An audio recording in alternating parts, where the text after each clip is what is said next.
Hop. Aholini ro'yxatga olish masalasi bo'yicha mobil ID orqali Face IDdan foydalangan holatda mobil ID orqali kiritishni o'rgatamiz. Hop, buning uchun Play Marketdan One ID ilovasini o'rnatib olishimiz kerak. Shu ilovani o'rnatib turib, biz aholi va qishloq xo'jaligi masalasi bo'yicha ro'yxatdan o'tishimiz hamda sertifikatimizni yuklab olishimiz mumkin. Ko'pchilikda muammo bo'lyapti, login parol orqali kirishda yoki tiklashda muammo bo'lyapti. Hammaga maslahat berardim, mobil ID ilovasini o'rnatib olishda. Xo'p, buni qulayliklari bor. Ya'ni mobil ID ga QR kod orqali kirish mumkin. Buni hozir sizlarga tushuntirib beraman. Qanday jarayon asosida kiritiladi. Buni aktivit qilib ochib olamiz.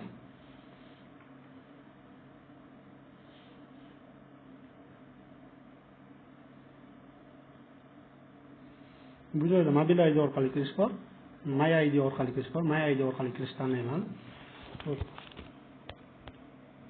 Oldin ro'yxatga o'tganman. Shu sababli pastki seriyallarim tizimda bor. Xo'p. Pastki seriyalarga kiritish kerak bu joyga.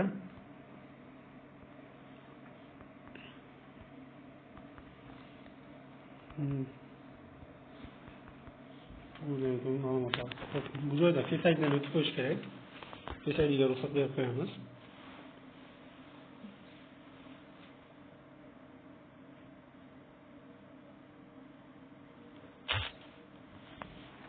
Xo'p, Face IDdan o'tib olganimizdan keyin bizga telefonga PIN kod o'rnatish tavsiya qiladi. Ya'ni har bir ilovani xavfsizlik uchun o'rnatilgan paroli. Yo'q. To'rtta bir qo'yib ketaverdim. Tasdiqlab qo'yishni deb o'tiradi. Xo'p. Mana meni ma'lumotlarimga o'tdi.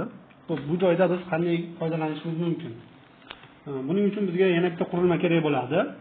Yana bitta qurilma orqali xo'p, biz One ID dan tasdiqlab olishimiz mumkin. Mana bu joyda QR kod bor. O'sha mobil ID ning QR kodini tutadigan bo'lsak, o'sha mobil ID saytiga kirib turib, sahifasiga kirib turib, mobil ID deb yozib turib, mana bu joyda QR kod orqali kirish tanlab turib, QR kodni shu skanerga tutadigan bo'lsak, mana bostirib mana QR kod tutadigan bo'lsak, avtomatik holatda kompyuterimizda kompyuterda ochilgan variantini ko'rsatib berish mumkin. Kompyuterimizda avtomatik holatda One ID ma'lumotlarimiz ochiladi. Xuddi shu jarayon sodir bo'ladi. Bu ma'lumotlar kiritib berishga yordam bo'ladi. Shu orqali mobil ID, One ID ga kirib olgan holatda census.state.uz ga kirib ketishimiz mumkin. Buning uchun bizga ikkita qurilma kerak bo'ladi. Xo'p, bu xuddi Telegramdagi qurilma qo'shishga o'xshab ketadi. O'sha bir qurilmadan ikkinchi qurilmaga QR kod orqali skaner qilib turib, ma'lumotlarni tasdiqlashga to'g'ri keladi.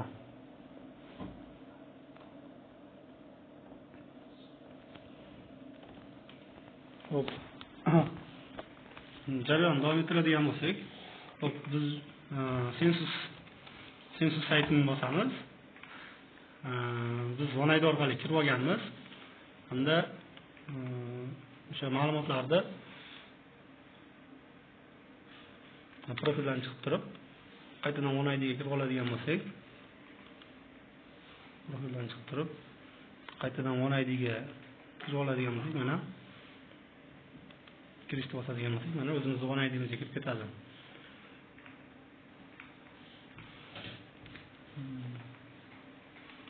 Mana bu yerda sertifikatlarimiz turibdi. Hozircha tizim bo'yicha tushuntirmoqchi bo'lgan asosiy masalalarimiz shu.